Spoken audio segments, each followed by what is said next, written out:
no porque tenía un hematoma, sino para aquellos pacientes que tenían enfermedades mentales.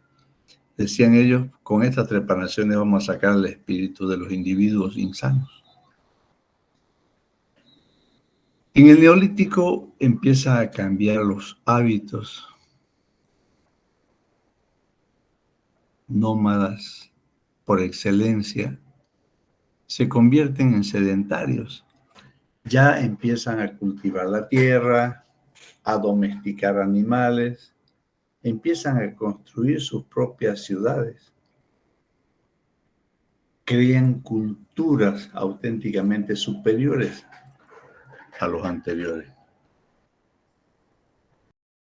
Mucho antes del apogeo de la civilización egipcia, china, griega, romana y árabe, que fueron las primeras escuelas en medicina, ya se ejecutaban en el Neolítico punciones, incisiones y cauterizaciones.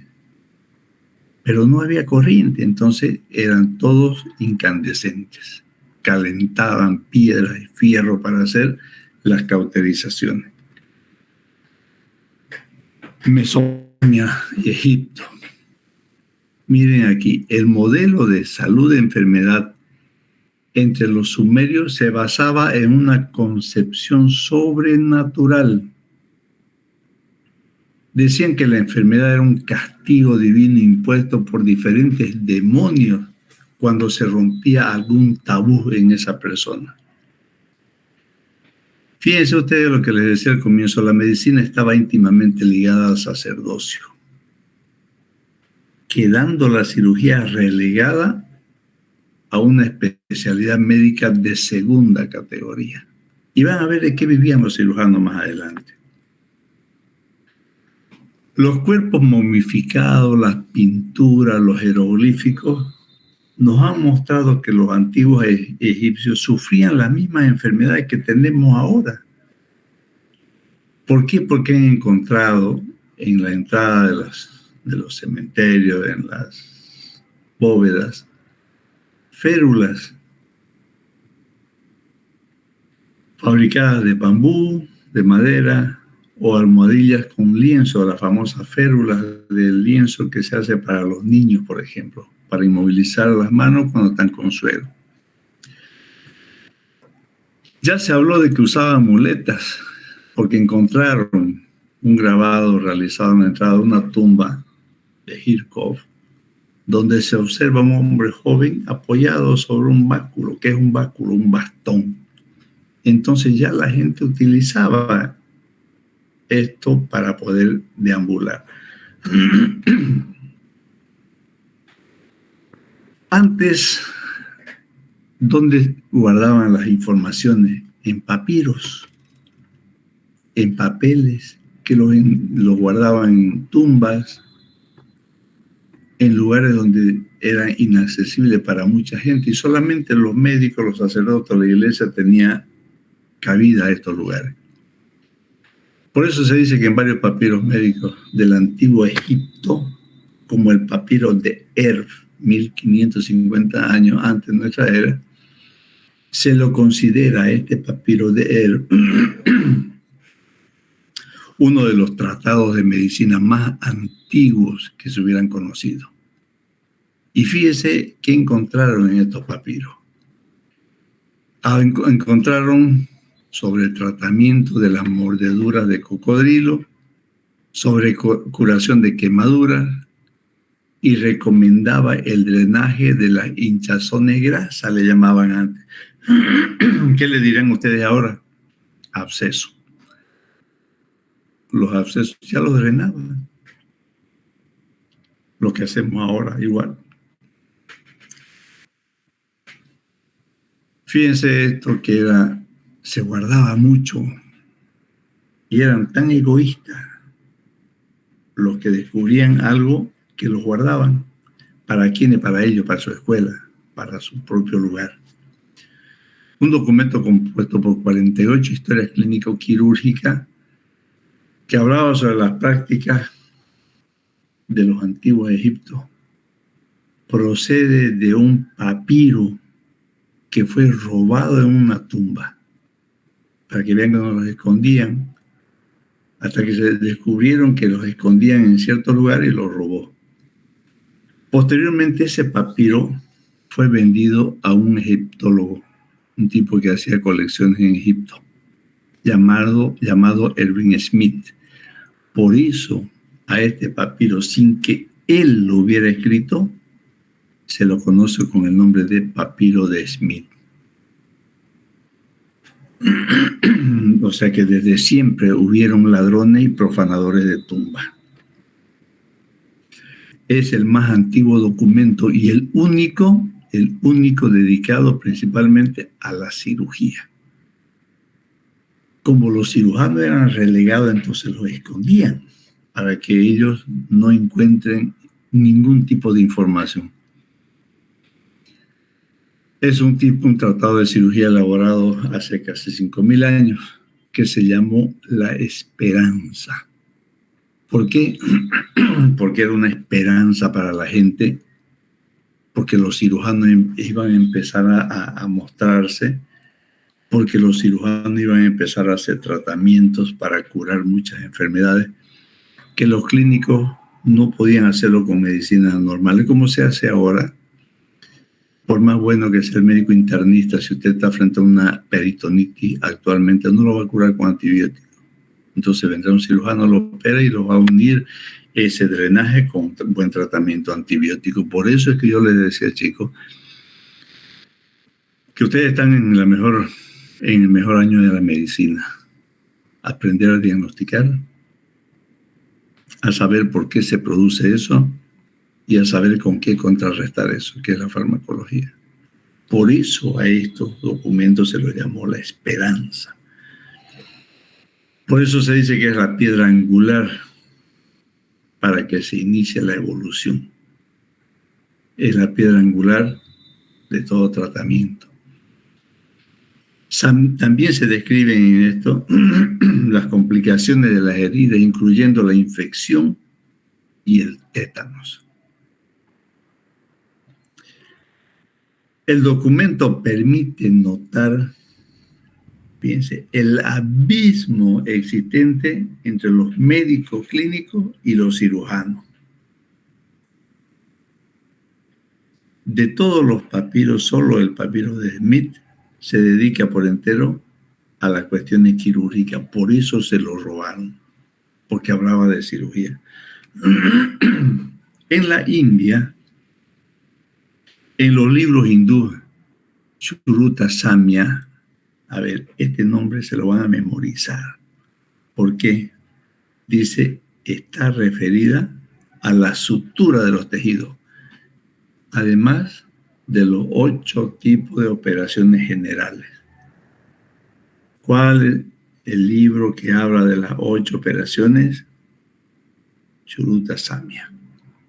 ¿Cuáles eran esas operaciones? Incisión, cortar; escisión, retirar; raspaje, punción, sondaje; extracción, lo que podríamos decir ahora ectomía; drenaje de líquido y puntos de sutura.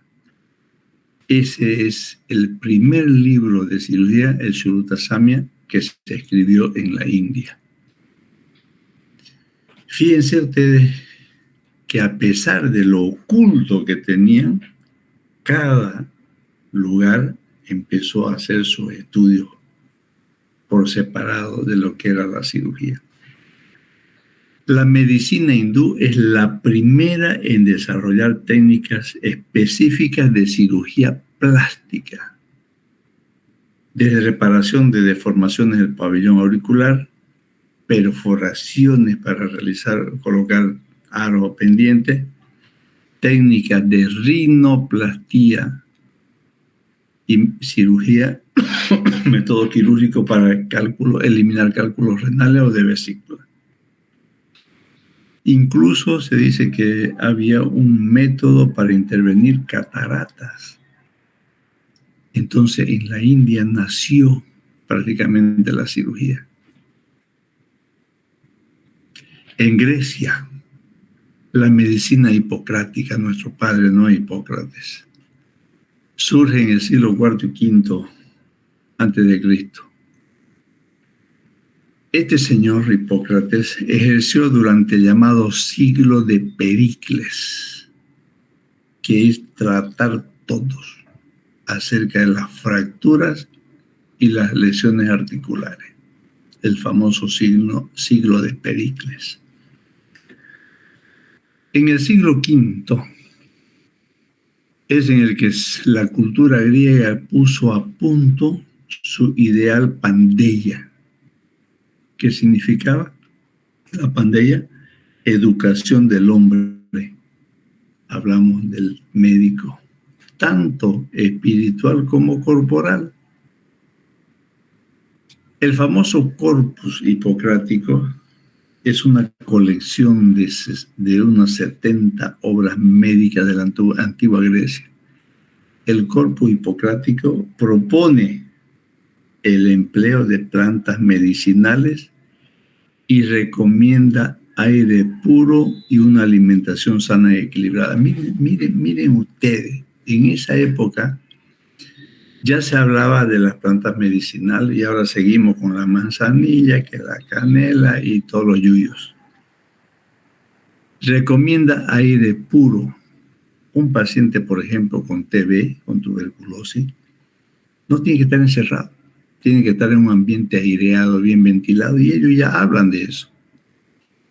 Una alimentación sana y equilibrada, que hasta ahora sí, más las mujeres que los varones.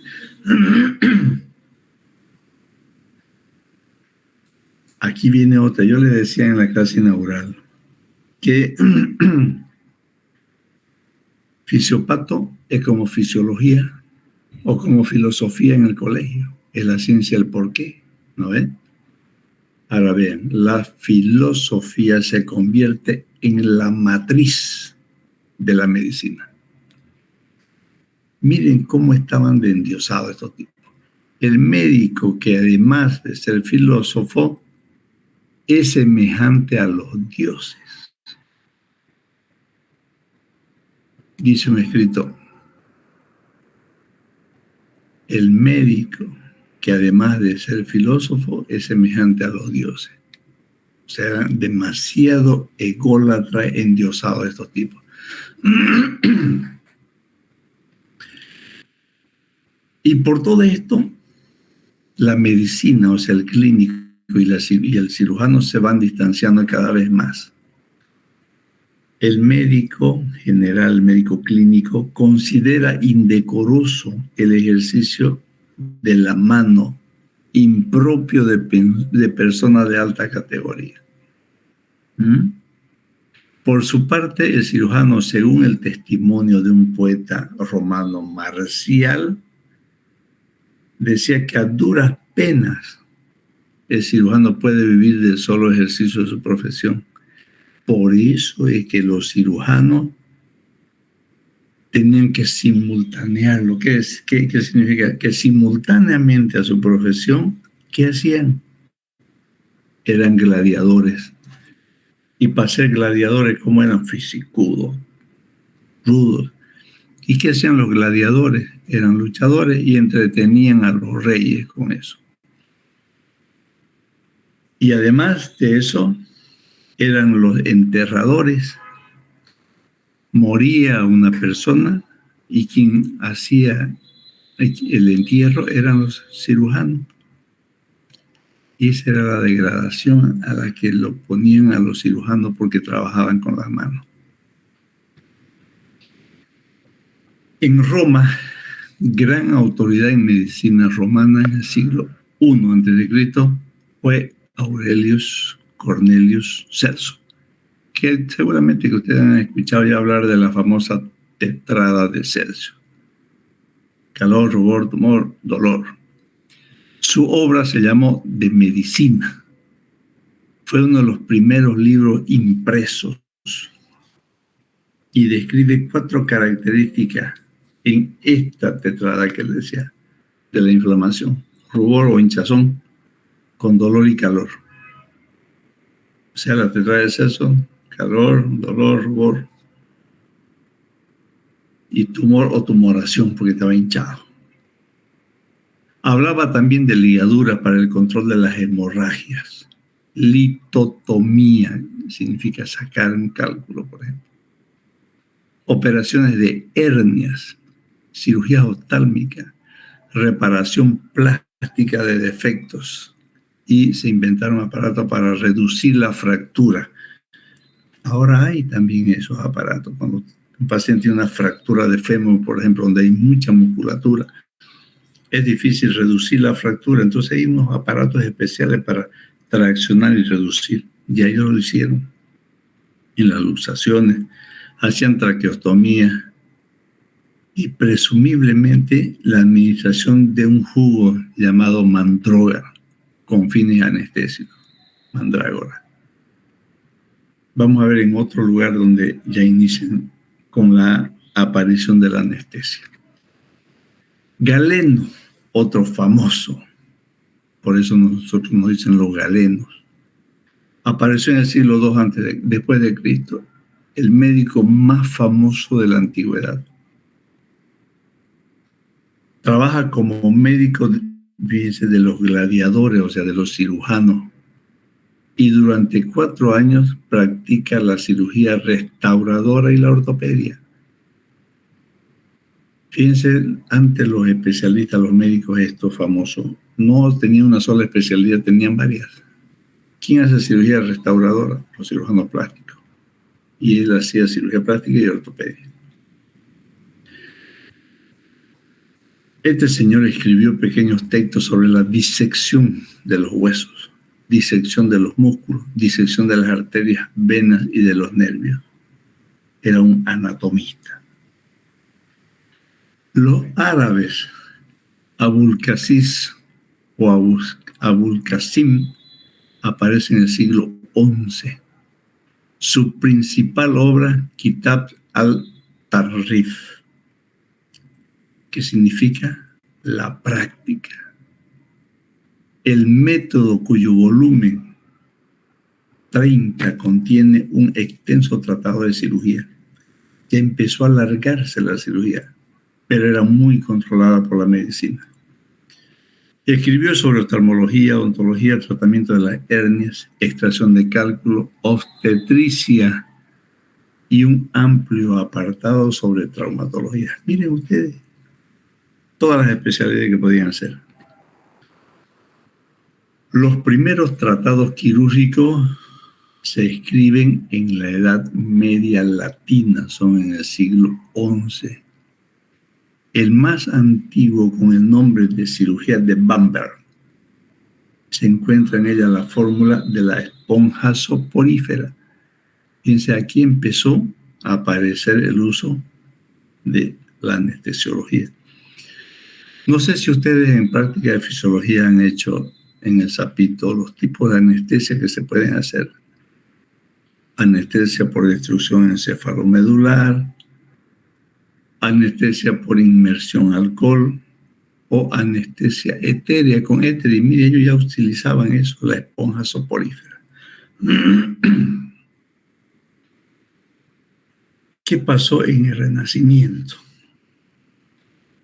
La cirugía del Renacimiento recala en las ciencias naturales y la medicina.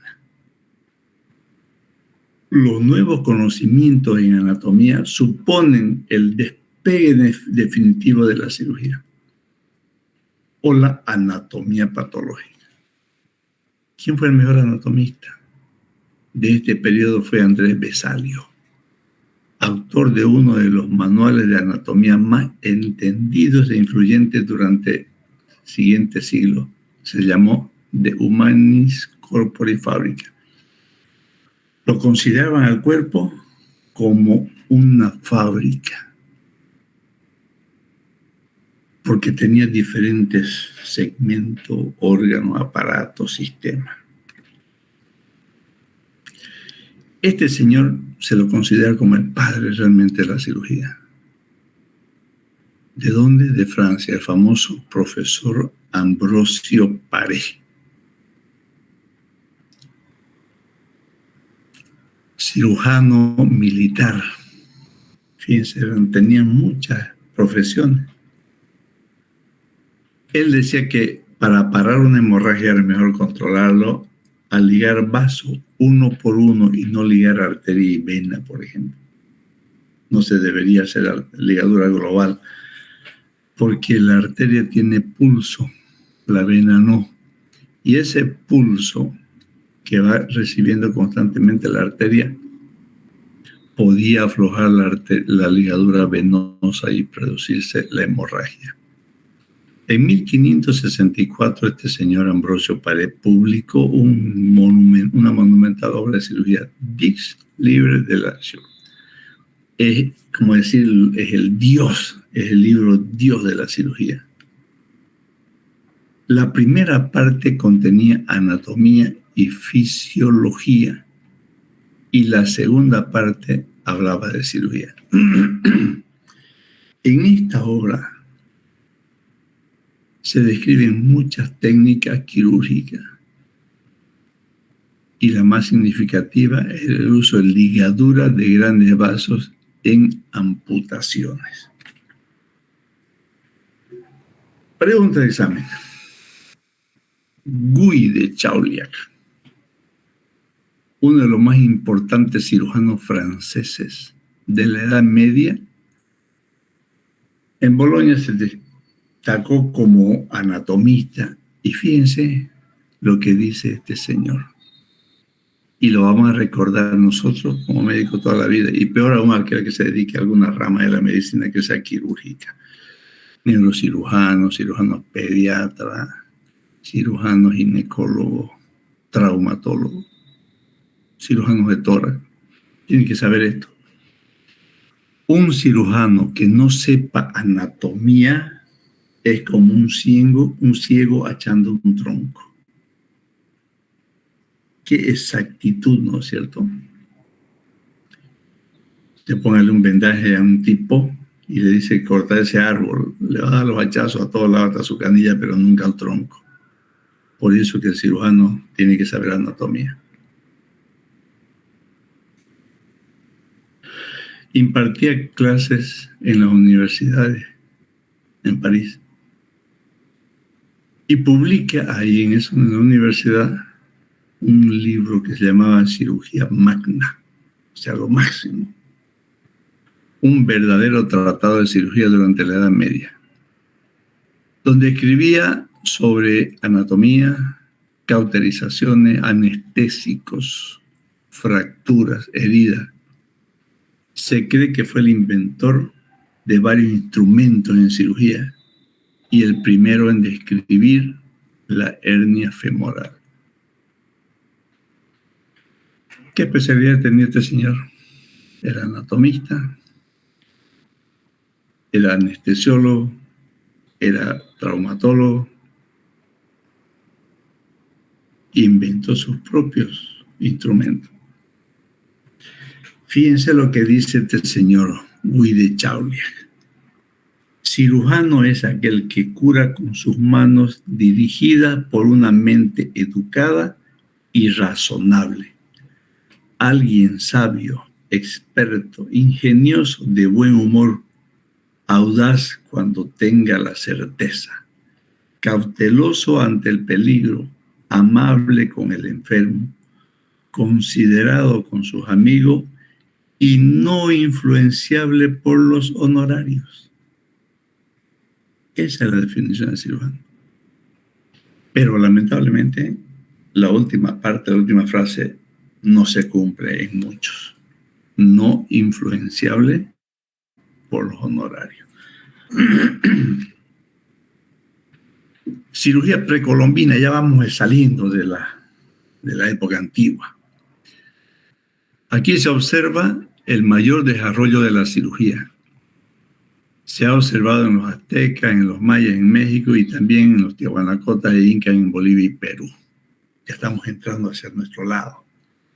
En las culturas mayas y aztecas se reconoció el mejor nivel de evolución de la cirugía, la medicina y la obstetricia. Se conocía que, fíjense, Tlamateupatictil era el médico.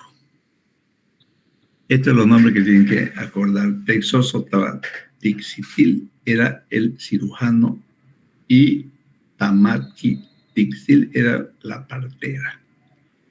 Cada uno, entre los aztecas, entre los mayas, tenían sus propios especialistas. El cirujano con verdaderos métodos quirúrgicos utilizaba cuchillos de obsidiana, bien afilados para tratar abscesos, antrax, mastitis supurada, o sea, inflamación de las mamas infectadas, los cuales drenaba y cubría posteriormente con apósitos. Si alguna vez tuvieran la suerte de viajar hacia el Perú, vayan y visiten lo que se llama el Museo del Oro. Y ahí van a encontrar esta figura, los cráneos trepanados, y van a encontrar estos cuchillos de obsidiana con los que hacían las trepanaciones y los cortes. Cirugía craneal en Tiahuanaco, preincaica e incaica. La cirugía más representativa realizada por la cultura precolombina fueron trepanaciones craneales, efectuadas por la cultura tiahuanacota. Se encontraban los yatiris, los aisiris, los jampiris y los laicas. Y nosotros los tenemos ahora, algunos de ellos. Los yatiris eran capaces de conocer el devenir. Ahora hay muchos de esos que paran hasta por la calle leyendo en hoja de coca o en entrañas de animales. Ellos sabían definir el calendario astronómico. Decía, bueno, este año va a ser llovedor, estos 2 meses no va a llover, y cultivaban sus tierras. Los yatiris. Los aisiris curaba el malestar del alma o el espíritu. ¿Quiénes son ahora eso? Los psicólogos. Eran los psicólogos de esa época.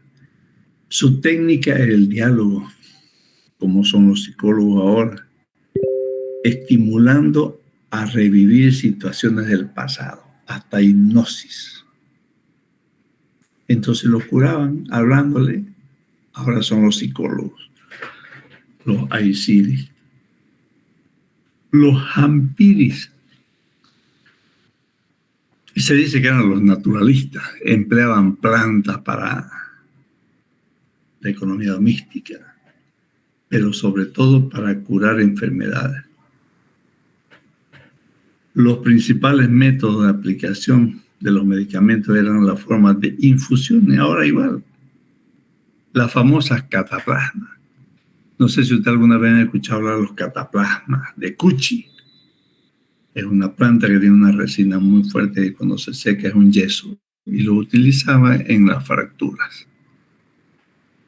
Entre los jampirios, los curanderos de esto, se conocían que poseían especialidades.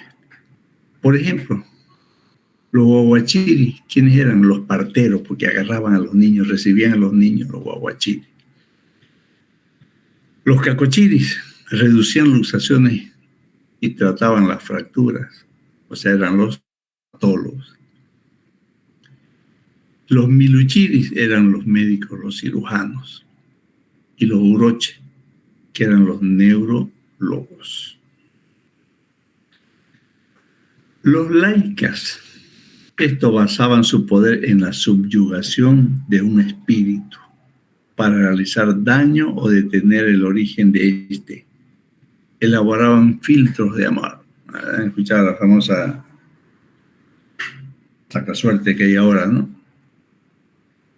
La señora Berta Carmiña y no sé qué más, las 7 fumadas poderosas y esa cosa. Cuando fueron a tocar la puerta, una de estas señoras le dijo, tocó la puerta, ¿quién es? Dijo, adivinar, pues si eso se vos, le dijeron. Entonces eran los laicas. Basaban su poder en la subyugación, en el susto, en el miedo, en el temor, que ahora mismo, que te voy a poner una vela negra, un muñeco con 50 alfileres, burrera, ¿no es? Si usted está con Dios, no hay quien le haga esas cosas.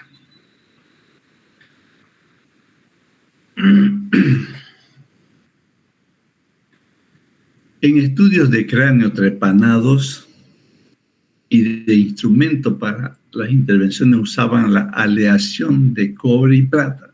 Pregunta de examen. Le estoy dando el primer parcial. Las aleaciones de cobre y plata, que se conocen con el nombre de champi. Esta aleación, esta mezcla de cobre y plata se llamaba champi.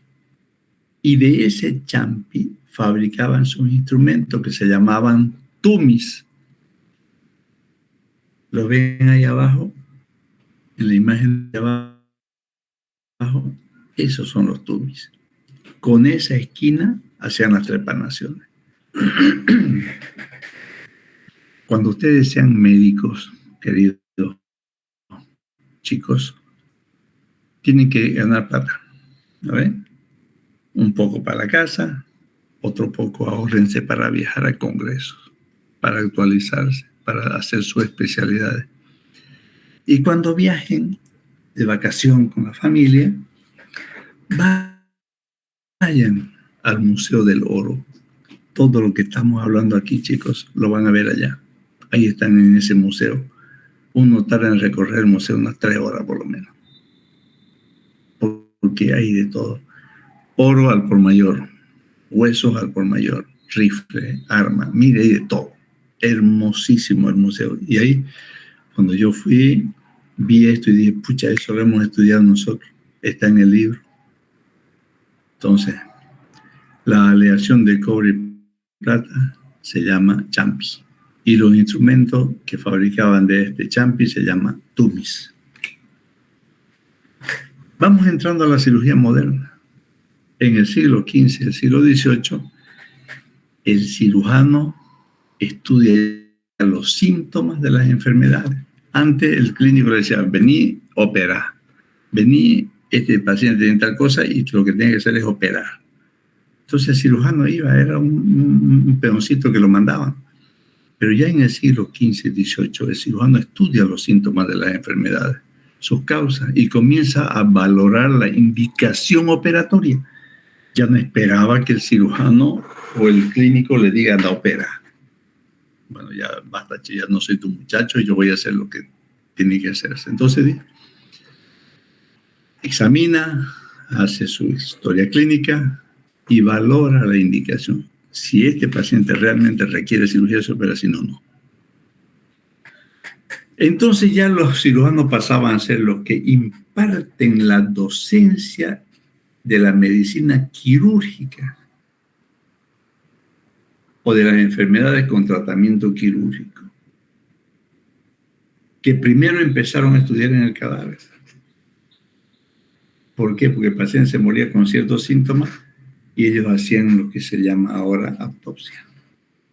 Entonces, para los siguientes cuadros de la misma característica, ya no los abrían por abrir, ya los estudiaban primero y decían, bueno, aquí hemos encontrado en el anterior paciente que falleció esto. Entonces, ya sabemos que cuando tengamos eso, otro paciente, ya vamos a saber de qué lo vamos a operar. En el siglo XVIII, en Francia, se nivelaron de categoría los clínicos y los cirujanos. En Inglaterra, los barberos fueron separados de los cirujanos. Los gladiadores fueron separados de los cirujanos. Y en 1745, a fines del siglo, se le otorgaron privilegios en la Royal College.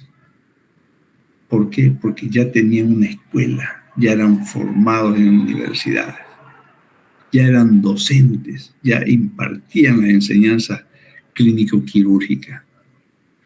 A pesar de que los cirujanos siguieron impotentes frente al dolor y a la infección, la cirugía hizo progresos técnicos gracias al mayor conocimiento de la anatomía.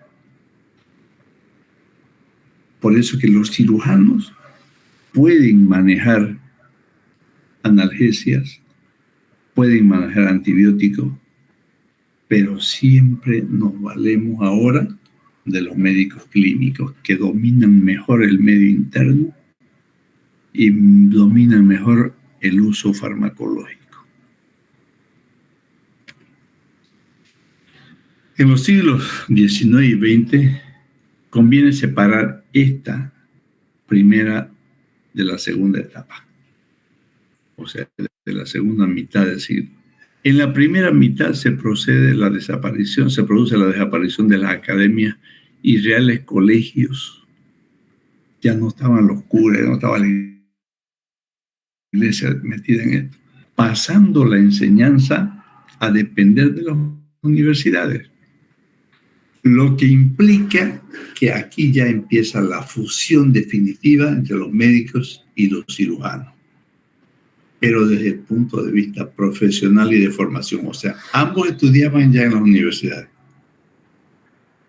Es aquí cuando ya se constituye definitivamente la cirugía, ya no como un arte, sino como una ciencia.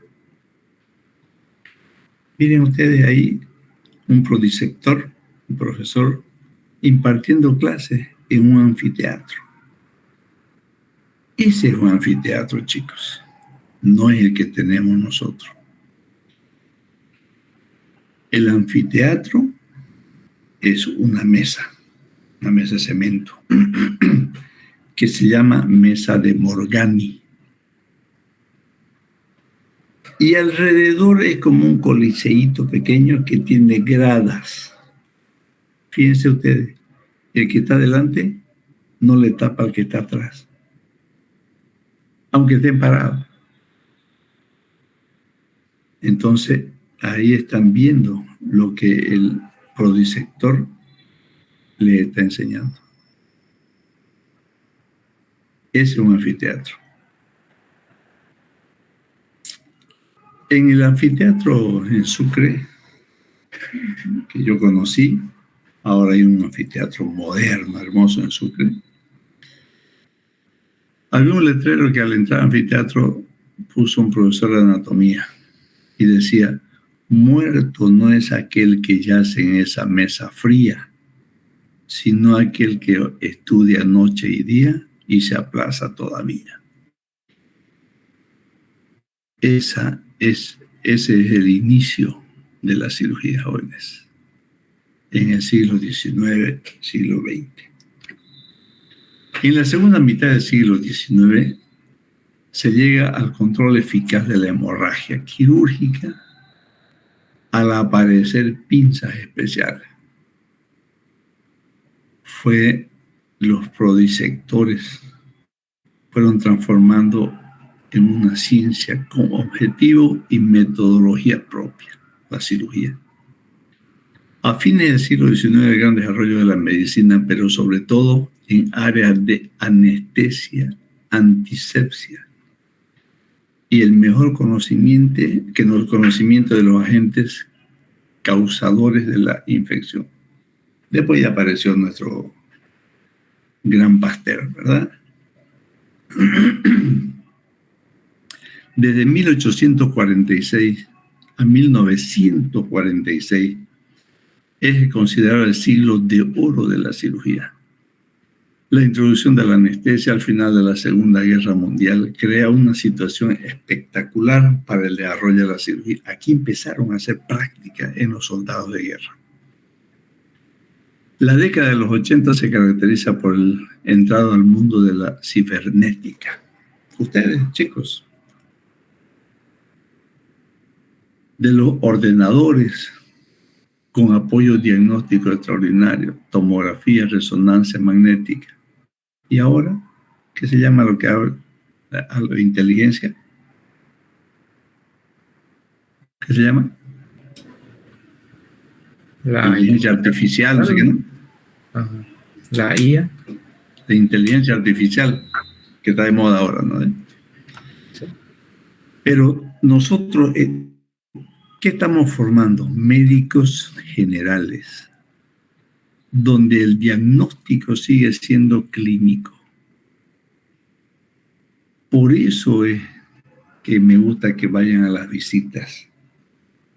Y cuando presentan los residentes dicen: tenemos el diagnóstico clínico de tal cosa y hemos solicitado exámenes complementarios. Su nombre dice, chicos, exámenes complementarios. Ahora que están en tercero, aprendan bien a hacer una historia clínica. La historia clínica lo salva o lo condena a usted. Entonces aprendamos a hacer una verdadera historia clínica. Somos médicos generales. No somos imaginólogos. No nos imaginamos las cosas. Entonces hagamos medicina. En la década de los 90 se entra en lo que se denomina la era del recambio de órganos. O sea, aparecen los trasplantes. Actualmente los cirujanos estamos presenciando esta evolución.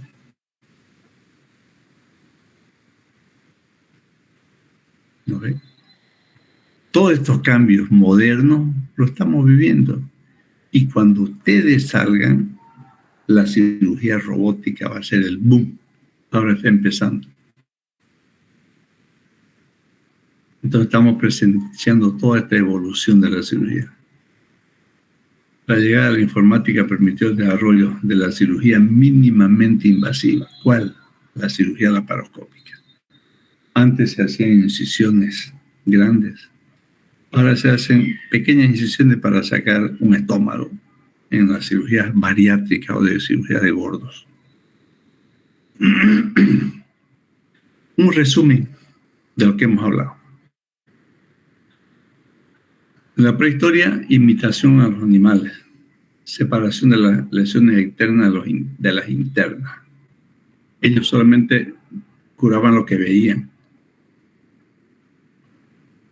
En la Edad Media y en Grecia, al final de la Edad Media, aparecen estos grandes monstruos de la medicina. Nuestros padres, Hipócrates, Galeno. Y empezó a aparecer la cirugía de las lesiones externas. Y se encargaba de las lesiones internas la medicina general, los médicos internistas. En la Edad Media, en el siglo V hasta el XVIII, aparece Abulcasis, Al-Safra, que eran médicos ya educados en las universidades. Y el comienzo del mundo moderno, el desarrollo de la cirugía moderna, con conocimiento exacto en el barroco de la anatomía, de la fisiología, de la patología. Y aparecen textos, libros con ilustraciones excelentes, donde ya la medicina o la cirugía ya es una ciencia, no es un arte. En el siglo XIX y XX, la cirugía y la medicina se juntan para estudiar en las universidades. Aparece la antisepsia, o hace más conocimiento de la antisepsia, la hemorragia, la anestesia y la cirugía de cavidades. En el siglo XX, llamado así el siglo de oro o la edad de oro de la cirugía, uso de los curarizantes o relajantes musculares, o sea, la anestesia. Aparecen los grandes cirujanos de la cirugía digestiva. Aparece las famosas cirugías experimentales en animales, que ahora ni eso se puede hacer porque la Sociedad Protectora de Animales te mete preso. Técnicas quirúrgicas abdominales, cirugías endotorácicas, cardiovasculares, endoscópicas. ¿Y cómo está la cirugía actualmente? Cada vez avanza más. Antes se hacían exploraciones de vía biliar solamente con cirugías abiertas. Ahora las cirugías laparoscópicas se puede hacer. Se hacen cirugía de trasplante de órganos con cirugía laparoscópica. Entonces ustedes están formándose en esta edad actual de la cirugía. Hemos hablado de la transformación de la cirugía y vamos a hablar de técnica quirúrgica. ¿Qué es la técnica quirúrgica? Es la base fundamental de las diversas especialidades plenamente definidas. Es ciencia y es arte. Y como tal debe ser aprendida como ciencia y como arte. Fíjense por qué. Las artes exigirán un aprendizaje manual, que el paciente esté bien conducido, y como ciencia es la renovación dinámica constante de preceptos y conceptos en función a su propia evolución. A esto es lo que yo me refería cuando le dije que ustedes, cuando terminen y empiecen a ganar dinero, tienen que juntar plata para congresos y jornadas, porque es una ciencia, es la renovación dinámica. Ustedes irán a la Argentina, Brasil, Europa, y van a ver que hay técnicas diferentes a las que hacemos nosotros. Entonces, el hecho de que ustedes terminen quinto año, no han hecho nada, es como si salieran del colegio. El internado van a aprender algo más, la especialidad mucho más, y después las subespecialidades o los congresos o los intercambios donde ustedes puedan ir. Se estudia la ejecución reglada y sincronizada de las operaciones, de las maniobras operatorias. ¿Para qué? Para lograr una eficiencia en el tratamiento de las patologías quirúrgicas. Esta técnica quirúrgica tiene dos partes: la técnica quirúrgica general y la técnica quirúrgica especial. Pregunta: la técnica quirúrgica general estudia el ambiente operatorio, o sea, el quirófano, los instrumentos, su manejo, es lo que vamos a aprender en la práctica. La manipulación de los tejidos delicadamente, maniobras generales y básicas, aplicable a todos los tipos de cirugía. En cambio, la técnica quirúrgica especial estudia los tiempos operatorios de cada intervención en particular. Los tiempos operatorios resultan de la reunión de muchas maniobras generales, ordenadas y ejecutadas de manera especial sobre una determinada región anatómica. Aquí hablamos de una básica aplicable a toda la operación. En cambio, aquí es para una región anatómica del organismo. ¿Qué es una operación o intervención quirúrgica? Es el tratamiento cruento de los trastornos físicos o funcionales. Esta operación comprende diferentes tiempos. Primero, la antisepsia o la asepsia del campo operatorio. Después hay que aislar eso, la colocación de campos. Y ya vamos a ver también en la parte práctica que son 3 tipos de campos que vamos a poner. Después viene diéresis. ¿Qué es diéresis? Cortar, separar, incidir. Diéresis, abrir. Y después que hacemos la diéresis, después que hacemos una incisión, ¿qué viene? Sangrado. Entonces viene la hemostasia. Hemos hecho la hemostasia, llegamos a cavidad y hacemos la exploración o el examen semiológico del abdomen abierto, que se llama. Empezamos a ver qué órganos están dañados, o dónde está, o cómo está el órgano que usted hizo el diagnóstico para entrar a operar. Encontraron ese órgano dañado y viene la exéresis, o sea, retirar, sacar, extirpar. Y después, si la cirugía es muy sangrante o hay mucha contaminación, se deja un drenaje, también llamado avenamiento. Y después viene el final, que es la síntesis, o sea, cerrar. A la inversa de la diéresis. Si voy a abrir abdomen, ¿qué voy a cortar? Y el tejido celular subcutáneo, aponeurosis, músculo y peritoneo. Y llegamos a cavidad. Para cerrar, para hacer la síntesis, vamos a la inversa. Lo último que abrimos es lo primero que cerramos. Entonces empezamos a cerrar peritoneo, aproximación de puntos en el músculo, aponeurosis, piel. Esa es la operación, intervención quirúrgica con todos sus tiempos. Clasificación técnica de las operaciones.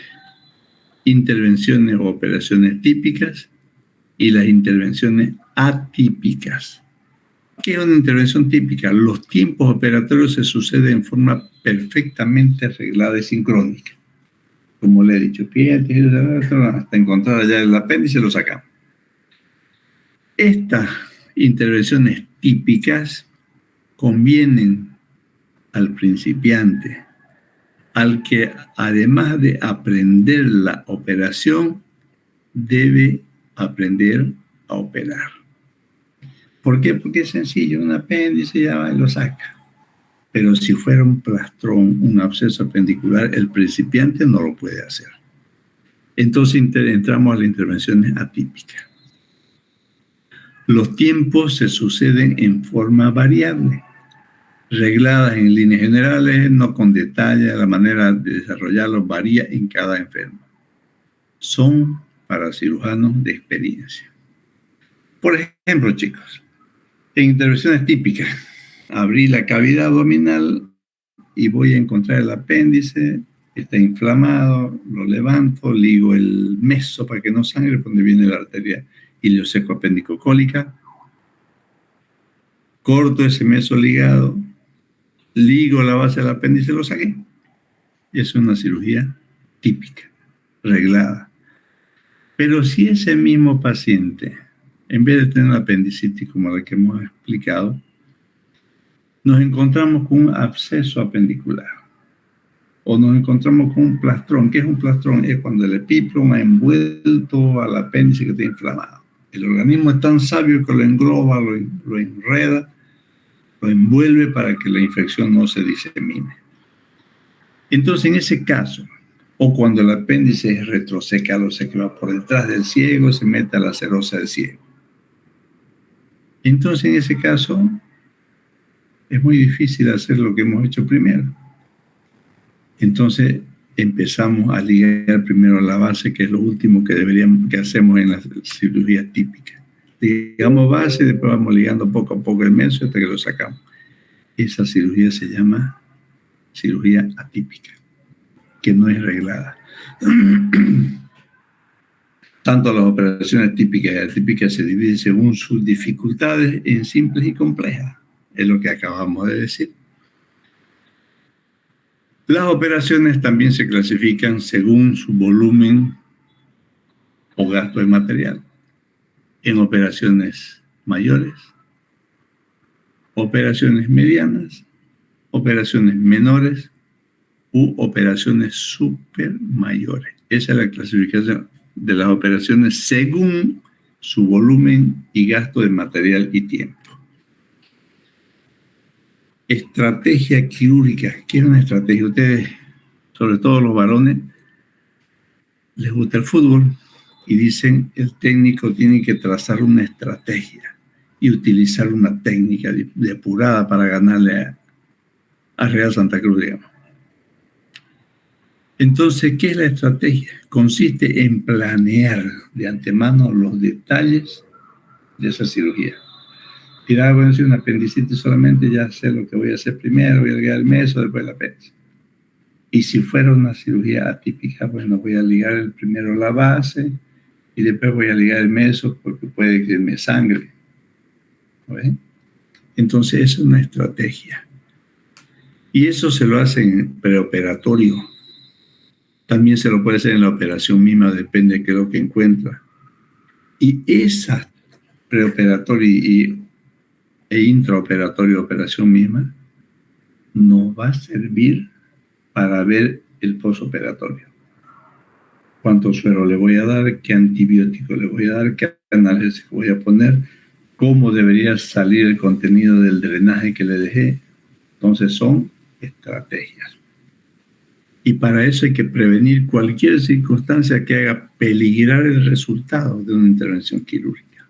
Por eso tratamos una estrategia. Somos técnicos.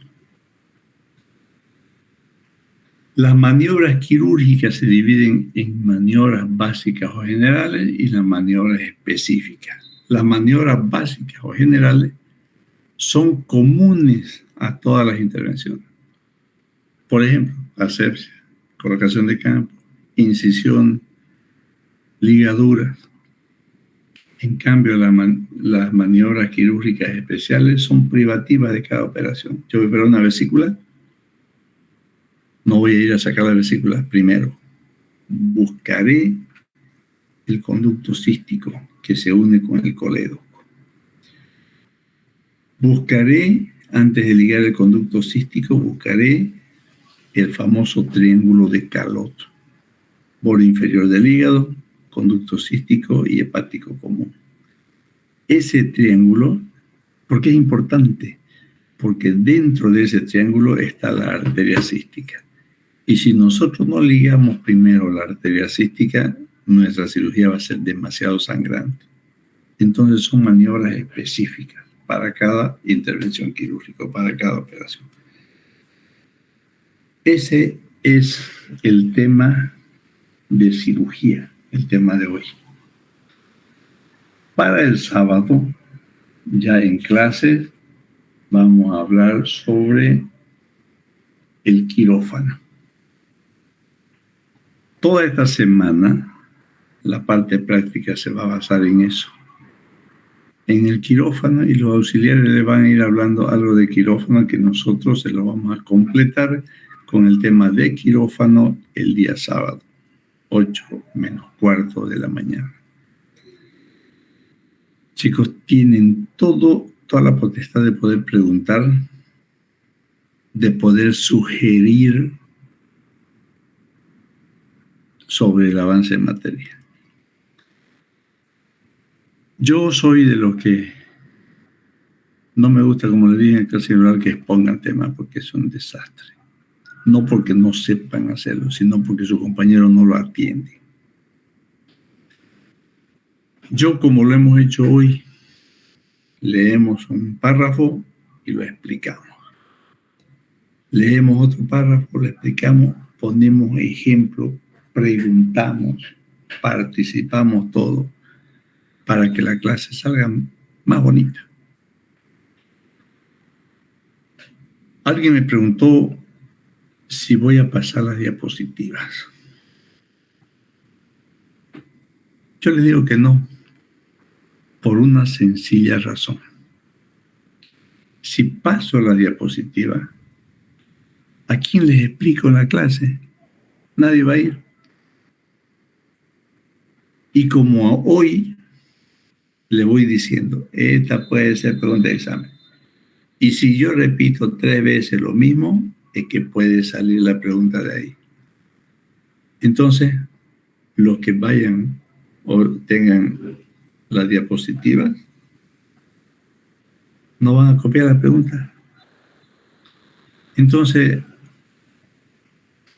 la diapositiva tal vez se lo dé para el examen. ¿Alguna pregunta? ¿Se durmieron o están viendo su novela? No, doctor, todo claro. No, ¿Está bien? Sí, Seguimos doctor. despiertos, doctor. Ah, qué bueno, eso es bueno. Entonces, este es nuestro tema de hoy. Si quieren preguntar algo, lo pueden hacer.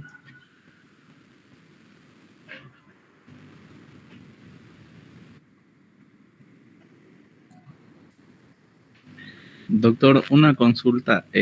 Dijo que la clase teórica el día sábado va a comenzar a las 8:15. Así es.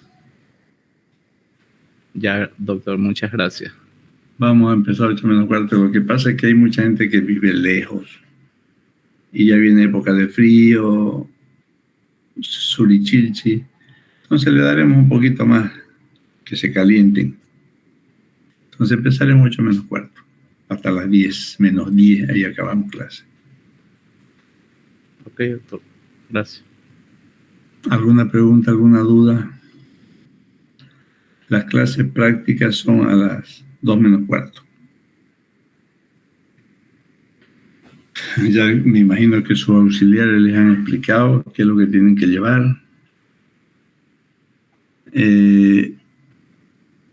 Lo ideal es que no se fueran con los pijamas puestos, pero es muy difícil controlar eso, por lo menos para las clases, porque la mayor parte va a la universidad con pijama, pasa clases con pijama de cualquier materia.